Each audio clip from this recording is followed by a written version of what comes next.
नारायण नारायण नारायण नारायण। 1 फरवरी आनंद रस रत्नाकर पावन प्रसंग स्वामी श्री करपात्री जी महाराज। आज के पृष्ठ में महाराज श्री, हालांकि ये 31, 34, 35, 38, 40, 43, 44, 53, 56 मतलब 9 पृष्ठ में है। 9 पृष्ठ में जो अलग अलग थोड़ी थोड़ी बात उसको एक पृष्ठ में किया, क्योंकि महाराज श्री का तो 31 से 56 बोले तो और भी ज़्यादा होगा, या 56 ही समझ लो, तो 30 यानी 26 पृष्ठ में करीब 25 पृष्ठ में करपात्री जी महाराज का लिखवाया है। तो 25 पृष्ठ में भी ये जो 9 पृष्ठों में जो खास बातें थी उसको एक पृष्ठ बनाया है। तो वहाँ 25 पृष्ठ में पढ़ेंगे तो पूरा करपात्री जी महाराज के बारे में महाराज जी का जो भाव है वो समझ में आ जाएगा। बहुत आदर। स्वामी श्री करपात्री जी महाराज, अब जिनका नाम श्री हरिहरानंद जी सरस्वती हो चुका था, के दर्शन का सुयोग मुझे झूसी में प्राप्त हुआ। परम पूज्य महाराज जी कह रहे हैं, स्वामी श्री करपात्री जी महाराज, अब जिनका नाम श्री हरिहरानंद जी सरस्वती हो चुका था, उनके दर्शन का सुयोग मुझे झूसी में प्राप्त हुआ। सबसे पहला दर्शन महाराज जी को करपात्री जी महाराज का झूसी में हुआ। महाराज जी कह रहे हैं कि हमें ये पता लगा कि उन्होंने श्री ब्रह्मानंद सरस्वती से दंड ग्रहण किया है। उनके साथ मुझे 40-45 वर्ष तक सत्संग एवं आलाप का सौभाग्य मिलता रहा। उन दिनों विरक्तों में उनकी ब्रह्म विद्या, दर्शन शास्त्र एवं अद्भुत प्रतिभा की प्रतिष्ठा बढ़ रही थी और वे उदीयमान सूर्य के समान चमक रहे थे। श्री करपात्री जी की नव उन्मेषशालिनी प्रतिभा साधारण जनता को भी श्रुति स्मृति पर विश्वास करने के लिए बाध्य कर देती थी। ऐसी जबरदस्त उनकी प्रतिभा थी। महाराज जी बता रहे हैं कि सामान्य जनता, जिनको कुछ ज़्यादा ज्ञान नहीं है धर्म का, अध्यात्म का, वो भी समझ जाते थे कि ये जो महाराज बोल रहे हैं कि शास्त्र पे अपना पूरा ये होना चाहिए, वेद के प्रति पूरा अपना विश्वास और श्रद्धा होनी चाहिए, तो वो उनको सहज, सामान्य जनता को भी सहज समझ में आ जाता था कि नहीं, अब जो है हम लोग ये जो महाराज कह रहे हैं ऐसा ही करेंगे, यानी अपनी मनमानी नहीं करेंगे। मनमानी उनको पसंद भी नहीं था, आगे बताएंगे महाराज जी। उनका कहना था कि वर्णाश्रम उचित व्यवहार ब्रह्म ज्ञान पर्यंत करना ही चाहिए, यानी ब्रह्म ज्ञान होने के पश्चात तो फिर तो वो व्यक्ति उसके विरुद्ध कुछ करेगा ही नहीं, पर ब्रह्म ज्ञान पर्यंत तो करना ही करना है अपने को दृढ़, मतलब आग्रह पूर्वक। क्यों? महर्षि कह रहे हैं कि वर्णाश्रम मर्यादा का उल्लंघन करने वालों का व मनमाने अनुष्ठान करने वालों का वे खुले रूप से खंडन करते थे। वो खुले रूप से, वो तो संत थे, उनको खंडन करने की क्या जरूरत है? बोले नहीं, समाज में जो है अगर महापुरुष लोग हमको दिशा नहीं देंगे, हमारी गलतियां नहीं बताएंगे, तो फिर समाज में ये जो सद्गुण आने चाहिए, है ना, समाज के व्यक्तियों में, वो संभव नहीं है। क्योंकि हर व्यक्ति अपनी मनमानी करके ही तो पतन के रास्ते में जा रहा है। तो इसलिए वर्णाश्रम मर्यादा का उल्लंघन करने वालों का वो खुले रूप से खंडन करते थे। हम हैं, सन्यासी हैं और कुछ ऐसा कार्य कर रहे हैं जो कि सन्यास धर्म के विरुद्ध है, अगर करपात्री जी ने देख लिया तो बोलेंगे, वो चूकेंगे नहीं, बोलेंगे स्वामी गोविंदानंद जी आप गलत कर रहे हैं, है ना। यहाँ तक कि उड़िया बाबा भी, उनको कोई बात उनके मन में आया कि ऐसा उड़िया बाबा करे, तो उड़िया बाबा तो ये तो संत है ना, पहुँचे हुए लोग हैं, तो वो तो करपात्री जी महाराज तो उनके सामने बच्चे हैं। पर अब वो करपात्री जी महाराज का तो धर्म में आग्रह था ना, तो उनका ऐसा था कि उड़िया बाबा करेंगे तब फिर सब लोग करेंगे ऐसे करके उनका भाव तो बहुत बढ़िया था। तो उड़िया बाबा जी से बोलना छोड़ दिया, उनके पास आना ही छोड़ दिया तो फिर एक दिन महाराज जी ने, ये मैं 25 पृष्ठ में वो पावन प्रसंग करके एक पुस्तक ले लेना महाराज जी का। कौन सा? पावन प्रसंग। पावन प्रसंग। तो उसी का ये पृष्ठ है आज। उसमें महाराज जी जितने संतों को मिले हैं सब संतों का संक्षेप में वो दिया है। बहुत अच्छा। तो पावन प्रसंग में ही ये आज का पृष्ठ, हाँ आज का पृष्ठ ये आनंद रस रत्नाकर दी है मैंने। अच्छा अच्छा। तो मोरे अपने नाना साहब वो तो बहुत खुश है पढ़ के। पावन प्रसंग है उसी में से आज का पृष्ठ है। अच्छा। तो 25 पृष्ठों में से एक पृष्ठ बनाया है, तो बहुत कठिन है। 25 पृष्ठ में से तो एक पृष्ठ नहीं बनेगा, पर उसी में 9 पृष्ठों के जो विशेष सामग्री थी उसमें से एक बनाए। तो कृपात्री जी महाराज के बारे में महाराज जी बता रहे हैं कि उनको ऐसा कभी नहीं होता था कि हम ऐसा चलो भाई श्याम जी गलत कर रहे हैं तो हम काय को उसको कहें। नहीं, अगर श्याम जी गृहस्थ हैं, गलत काम कर रहे हैं, है ना, पत्नी को पीट रहे हैं, नहीं करते, ऐसे मैं दृष्टांत दे रहा हूँ ऐसे मतलब परिवार हैं जहाँ ये सब घटनाएं होती हैं। तो शराब पी के आदमी फिर पहला काम तो यही करता है ना। तो इसलिए उनको जब पता लगेगा तो वो उसको डांट लगाएंगे, वो बोलेंगे कि नहीं भाई ये तुम गलत हो रहा है। क्योंकि ये जो वर्णाश्रम मर्यादा का उल्लंघन और मनमाने अनुष्ठान, एक और बात का वो बहुत खुले रूप से खंडन करते थे कि अपने मन से ही अनुष्ठान करना शुरू कर दिया, है ना। किसी गुरु को नहीं पूछा, किसी पुरोहित को नहीं पूछा, चलो हम ये यज्ञ कर देंगे, है ना। आजकल जैसे हो रहा है सब मनमानी हो रही है ना। अभी ये लोग, ये उनकी पूरी टीम आई है, तो एक महापुरुष के हृदय में प्रेरणा हुई कि भाई गुरु महाराज के लिए लिखो, तब ये लोगों ने इतना सब किया, है ना। पर बाकी सब लोग मनमानी करेंगे तो वो जो महापुरुष लोग हैं उसको अच्छा नहीं मानते। उनको भी प्रेरणा हुई, है ना, तब जाके इन लोगों को कहा कि आप लोग ऐसा करो, और वो खुद भी आए हैं। जिनको प्रेरणा हुई है वो खुद भी आए। तो ऐसे जैसे हमारी पुष्पा को लगा ना कि राधा की सहचरी आई है, तो ऐसे सबको थोड़ी प्रेरणा होती है ना। सबको तो लगता है कि भाई चलो ये 2 देवियां तो पहले से ही है, तीसरी और आ गई तो बोले नहीं, ये कोई सामान्य नहीं हो, तो स्वयं शंभु दयाल जी आ गए, है ना, इस रूप में। तो ये प्रेरणा सबको कहाँ होती है? जिसका जो भजन करता है, हृदय शुद्ध है, उसी में ऐसी प्रेरणा आएगी, है ना। मैं श्याम जी को बता रहा था, महाराष्ट्र के एक परिवार है बम्बई में, तो उनके परिवार में ये फैक्ट है कि वो नाना जो है तो नाना जो है वही अपनी बेटी के बालक के रूप में आ गए। स्वयं नाना बेटी को मतलब लता को 3 लड़कियां हो गई, और वो तो महर्षि की शिष्या है। तो प्रत्येक प्रेगनेंसी में बोल रही है अभी बेटा होना, अभी बेटा होना।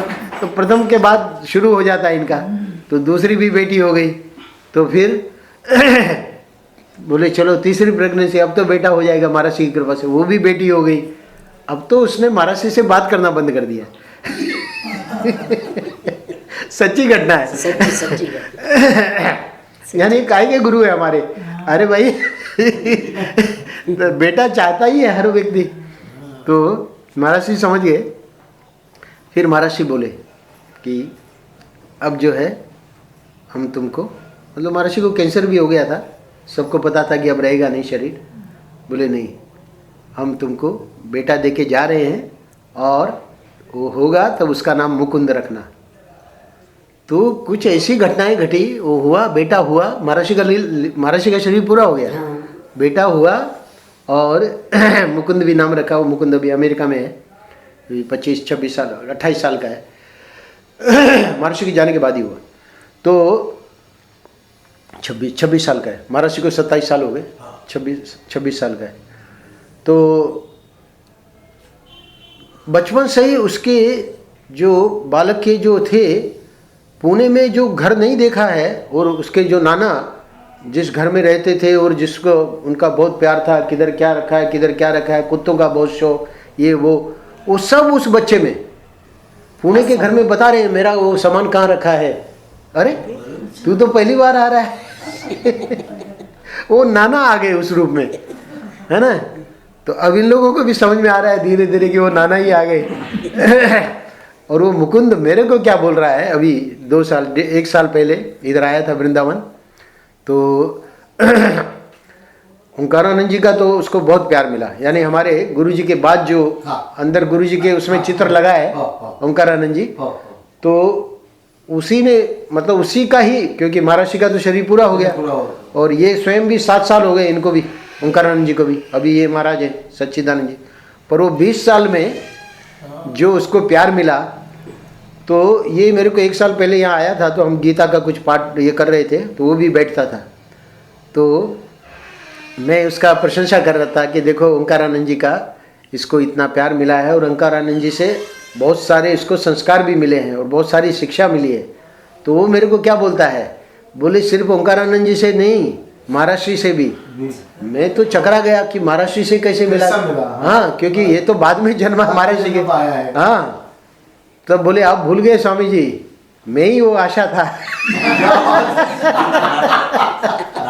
वो बालक बोल रहा है, मेरे को सचमुच में भूल गया था कि ये कह रहा है कि दोनों से मेरे को मिला है, यानी गुरु जी से भी, ओंकारानंद जी से भी और परम गुरु से भी।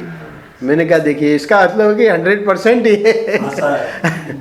तो ऐसा होता है। तो ये पुष्पा को जो पता लगा अपने उसमें ध्यान में कि ये तो स्वयं शंभू दयाल जी आए हैं सहचरी के,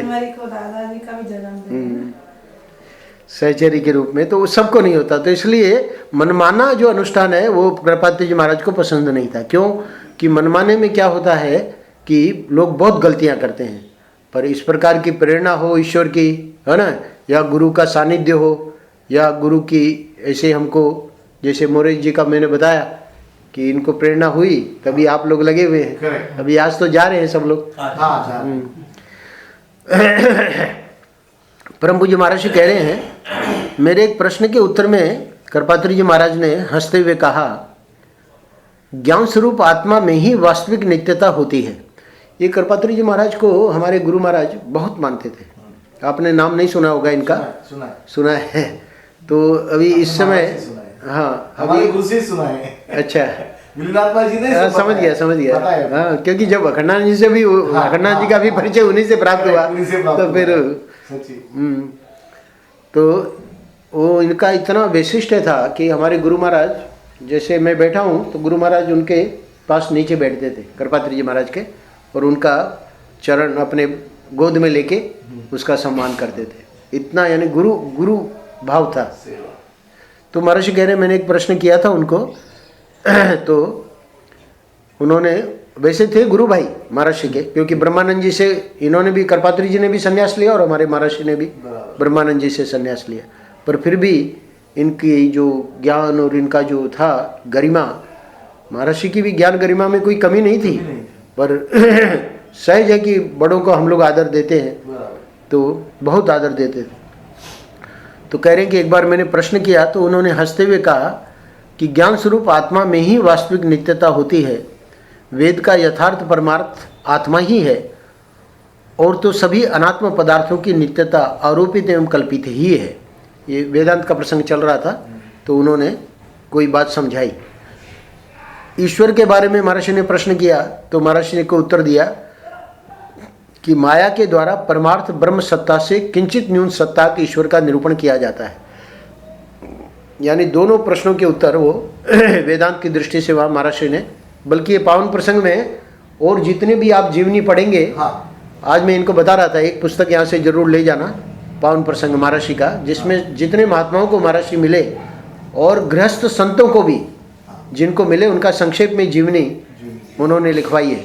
वो पढ़ने लायक है, वो पुस्तक सबके पढ़ने लायक है। तो उसी पुस्तक में से आज का पृष्ठ है।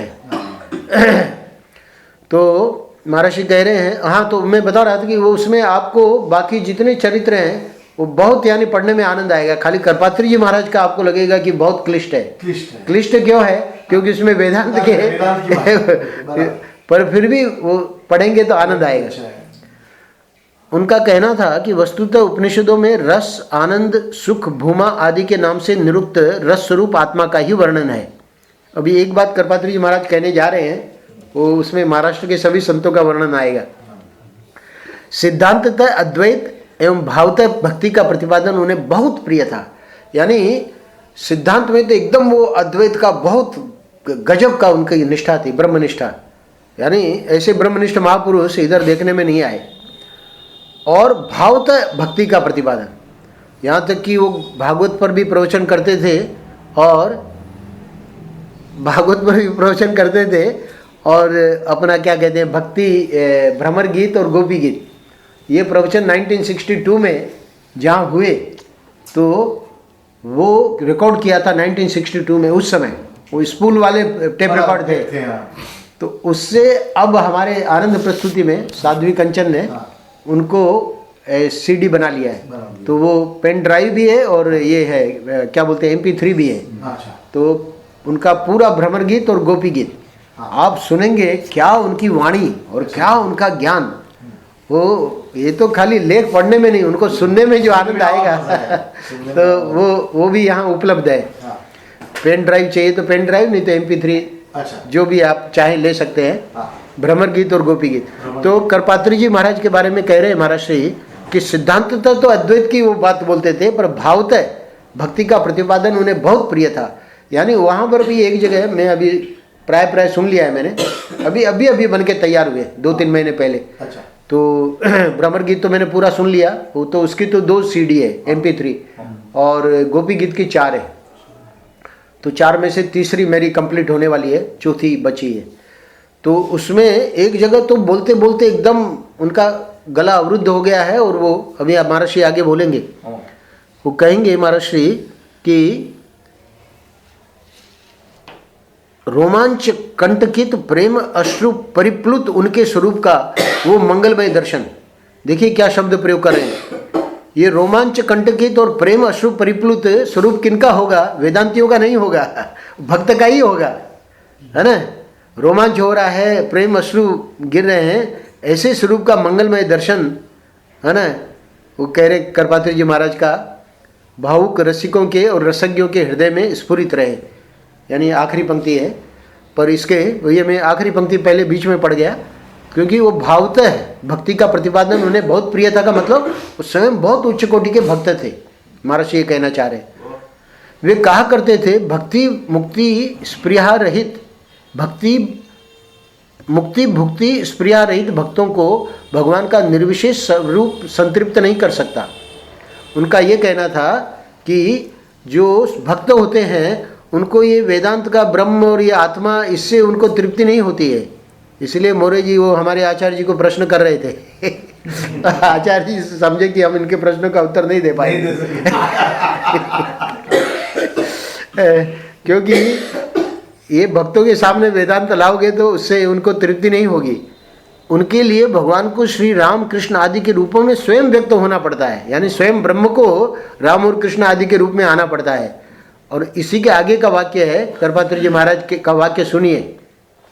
संत ज्ञानेश्वर, निवृत्तिनाथ, मुक्ताबाई, तुकाराम, एकनाथ, समर्थ रामदास आदि सब अद्वैतवादी होते हुए भी अनन्य वैष्णव थे सब अद्वैतवादी थे पर अनन्य वैष्णव थे। तो यही करपात्री जी महाराज का खुद का भी यही स्वरूप है, अद्वैतवादी होते हुए अनन्य वैष्णव। और वही महाराज श्री के अंदर ये हम लोगों ने इसका दर्शन किया। हम तो 6 साल रहे महाराज श्री की सेवा में। तो ये तो कार्य महाराज श्री ने करवा लिया। इसके पीछे तो बहुत बड़ी भूमिका है। हम दक्षिण में थे 6 साल 7 साल, तभी आए थे श्याम जी भी। तो उस समय सप्ताह में 1 पृष्ठ हम कोई भी महाराज श्री के ग्रंथ की कोई बात प्यारी लगती थी तो उसको 1 पृष्ठ बनाते थे। 7 दिन में 1 बार। एक बार यानी 1 पृष्ठ, 7 दिन में 1 पृष्ठ तो वो बड़ौदा में हमारे शिष्य हैं महाराज श्री के, तो उनके यहाँ रविवार का सत्संग चलता है। तो उसमें हम भेज देते थे कि आप लोग यानी सत्संग में जो पढ़ रहे हैं वो भी पढ़ो और ये पृष्ठ भी पढ़ो। तो उन्होंने 4 साल में बहुत इकट्ठा कर लिया। तो वो इकट्ठा होते होते बाद में यहाँ महाराज श्री की जन्म शताब्दी थी तो इन लोगों ने कहा कि कोई पुस्तक नई छपनी चाहिए। तो हमको गोंदावलेकर महाराज का पुस्तक का संस्कार था, तो इसलिए हमने कहा कि अभी 300 से ज़्यादा पृष्ठ तो तैयार पहले से ही हो गए। वो पुस्तक की दृष्टि से नहीं तैयार किए थे, पर क्योंकि थे तैयार तो हमने कहा और हम तैयार कर देंगे। तो ये पुस्तक का ये भूमिका है इसीलिए करीब 80 पुस्तकों में से इसका वो चुना हुआ महाराज श्री का तो मोरी जी तो उस दिन सुना रहे थे कि बहुत बढ़िया लगा हमको, वो पढ़ते रहे जिस जिस दिन का जो बहुत अच्छे। हाँ। तो आज करपात्री जी महाराज का मैं सुना रहा हूँ, तो पावन प्रसंग आप लेके जाइए क्योंकि आज ही जा रहे हैं। और एक ही करपात्री जी महाराज का अगर आपको रुचि हो तो उनका वो वाणी सुनने को मिलेगी। और इतना अद्भुत है उनकी वाणी, 1962 का इतना क्लियर रिकॉर्डिंग है जितनी आज की नहीं है। नहीं है, अरे इतनी बढ़िया रिकॉर्डिंग है। अच्छा। और उनकी वाणी को सुन के आनंद आता है। अच्छा। बहुत बढ़िया बढ़िया। हमारे स्वामी जी भी करपात्री जी का नाम बहुत हाँ। सम्माननीय। तो उन्हीं का ये वाक्य है कि संत ज्ञानेश्वर, निवृत्तिनाथ, मुक्ताबाई, तुकाराम, एकनाथ, समर्थ रामदास आदि सब अद्वैतवादी होते हुए भी अनन्य वैष्णव थे। अब अंत में महर्षि बता रहे हैं कि सिर्फ अध्यात्म का ही नहीं, उनका समाज को क्या देन थी। श्री करपात्री जी महाराज में संगठन की एक विशिष्ट शक्ति थी।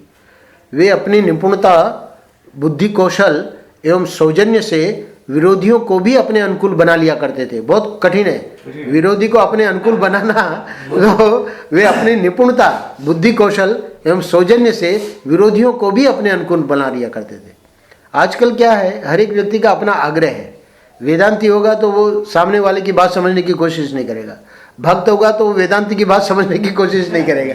तो इसलिए कहीं भी समन्वय है ही नहीं। पर वो उनकी ये निपुणता, बुद्धि कौशल, क्योंकि उन्होंने तो सबसे ऊपर थे ना, तो भक्त को भी समझ सकते हैं, वेदांती को भी समझ सकते हैं। इसलिए कोई झगड़ा ही नहीं है। हम लोगों का झगड़ा चलता रहेगा है ना, क्योंकि हम लोगों को वो दृष्टि प्राप्त नहीं है ना। मुझ पर महर्षि कह रहे हैं अपने लिए, मुझ पर उनका सहज स्नेह था। धर्म और ब्रह्म के मर्मज्ञ श्री स्वामी जी ने, यानी करपात्री जी महाराज ने ग्रंथ लिखे संस्कृत में। उन ग्रंथों के नाम दे रहे महर्षि, भक्ति सुधा, भक्ति रसार्णव, भागवत सुधा हिंदी में। तो इनके माध्यम से जिस लोकोत्तर अमलात्मा मुनीन्द्र श्रीमद परमहंसों के जीवन का अनुपम रीति से चित्रण किया है, उन ग्रंथों में जैसे ये महापुरुष होते हैं उनका स्वयं अपनी लेखनी से चित्रण किया है। महर्षि कह रहे हैं उनके वो स्वयं मूर्तिमान स्वरूप ही थे, यानी उनका चित्रण वो किया है, वो बात अलग है, पर वो स्वयं उनके अंदर वो सब था। वेदवाणी और तद अनुकूल समस्त शास्त्रों का जैसा समन्वित और समंजस स्वरूप उन्होंने अपनी वाणी और लेखनी के द्वारा व्यक्त किया है, वह आत्मसात करने योग्य है। यानी वो सामान्य जो है व्यक्ति, जो इतना हिंदी का और संस्कृत का जानकार नहीं है, उसके लिए उनकी जो है भाषा कठिन पड़ेगी।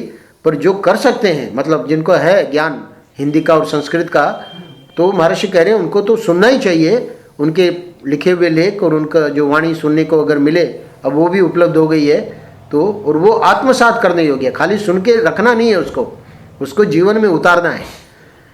अंतिम पैराग्राफ में लिख रहे हैं महर्षि, जीवन के मतलब महर्षि ने तो वहाँ 25 पृष्ठों में लिखा है, पर मैं ये आज के पृष्ठ का अंतिम पैराग्राफ, जीवन के चरम चरण में, यानी जब उनको पता लगा कि अब देह नहीं रहेगा, तो उन्होंने पहले से ही संकल्प लेके अब मैं काशी छोड़ के कहीं नहीं जाऊंगा।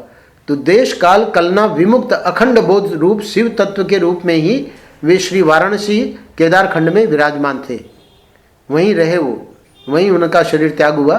और भागवत कथामृत का पान करते अघाते नहीं थे। बस उस पीरियड में क्या करते थे, अपना प्रवचन वगैरह तो सब छोड़ दिया, और वो जो है पंडित या जो भी होते थे महात्मा, उनसे, ये अभी पुरी के जो शंकराचार्य उनके शिष्य हैं अपने निश्चलानंद जी, अभी पुरी के शंकराचार्य के रूप में जो है एक अधोक्षजानंद करके घूम रहे हैं, वो नहीं है, वो सच्चे पुरी के शंकराचार्य नहीं है। आजकल ये बड़ा मुश्किल हो गया है कि असली कौन है और नकली कौन है। तो जो मतलब जिनको मिला है वहाँ का पद, वो है स्वामी निश्चलानंद जी, वो इनके शिष्य हैं करपात्री जी महाराज के।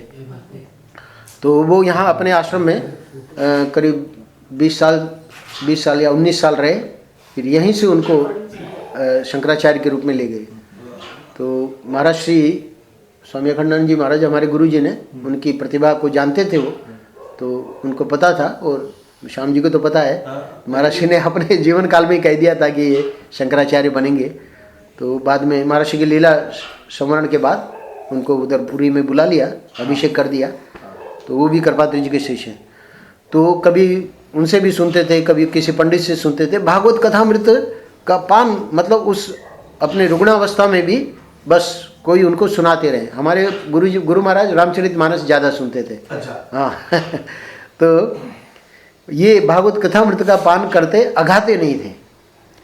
क्या होता है कि इनका इतना, आप जब सुनेंगे ना गोपी गीत और भ्रमर गीत तो देखेंगे इतना वैदुष्य है इनका कि वो जो भागवत के श्लोक हैं वो ऐसे एकदम प्रवाह के जैसे ऐसे निकलते हैं। तो अब उनके लिए जब वो भागवत कोई सुना रहा है तो उनको कुछ दिमाग नहीं लगाना है, क्योंकि उसमें सहज उनकी वो प्रवृत्ति है। और महर्षि का बचपन से ही माँ के, ब्रह्ममयी माँ के बारे में भी, वो पावन प्रसंग में अपनी माँ के बारे में भी महर्षि ने लिखा है, क्योंकि उन्होंने भी फिर बाद में संन्यास ले लिया महर्षि से, महर्षि की माता जी ने। वो भी बहुत सुंदर है, वो भी चरित्र पढ़ने लायक है, वो भी मैंने इसमें भी लिया है। मानी पावन प्रसंग के जितने मुख्य जो हैं संतों के, वो मैंने इसमें एक पृष्ठ में लिए है। और उसका भी वैशिष्ट्य यह है कि प्रत्येक महीने की प्रथम तारीख का है। अच्छा। जैसे आज प्रथम तारीख है 1 फरवरी, तो कृपात्री जी महाराज हैं। 1 मार्च में शायद वो माँ का मिलेगा, ब्रह्ममयी माँ। तो महर्षि को तो बचपन से ही वो मानस सुनने का ये था, संस्कार था। तो इसलिए अपनी रुग्णावस्था में भी 1.5 साल कैंसर रहा महर्षि को। वो कुछ प्रसंग मैंने उसमें एक छोटी सी पुस्तक में कर दिया है। ये तो पुस्तक, इसमें तो मेरा अपना कुछ नहीं है, महर्षि की वाणी का संकलन है। पर महर्षि की सेवा में जो मैं 6 साल रहा, तो करीब 100 के करीब छोटे छोटे प्रसंग है। वो मुश्किल से मुझे लगता है 40-50 पृष्ठ की किताब है। हाँ, प्रेरक प्रसंग करके। हाँ, ये पावन प्रसंग है। हाँ, और हमारा वाला प्रेरक प्रसंग है। अच्छा नाम है। तो वो छोटे छोटे प्रसंगों में उसको मैंने उसमें से, तो वो इसलिए याद आ गई कि महर्षि के जो संस्कार थे वो मानस के सुनने के थे, तो मानस सुनते रहते थे। तो हम भी तब थे, तो हम तो हमारा मानस का इतना बढ़िया वो नहीं है, पर और लोगों से सुनते थे। ये जेठी, सतीश जेठी करके, जेठी के नाम सब पुस्तकों में है, प्राय है, क्योंकि संकलन उन्हीं का ज़्यादा है। हाँ, तो वो सुनाती थी। भागवत कथामृत का पान करते अघाते नहीं थे। अंत में वो जो पहले मैंने वाक्य पढ़ा उसी को पढ़ के विराम देते हैं। रोमांच कंटकित प्रेमाश्रु परिप्लुत उनके स्वरूप का वह मंगलमय दर्शन भावुक रसिकों के और रसज्ञों के हृदय में स्फुरित रहे।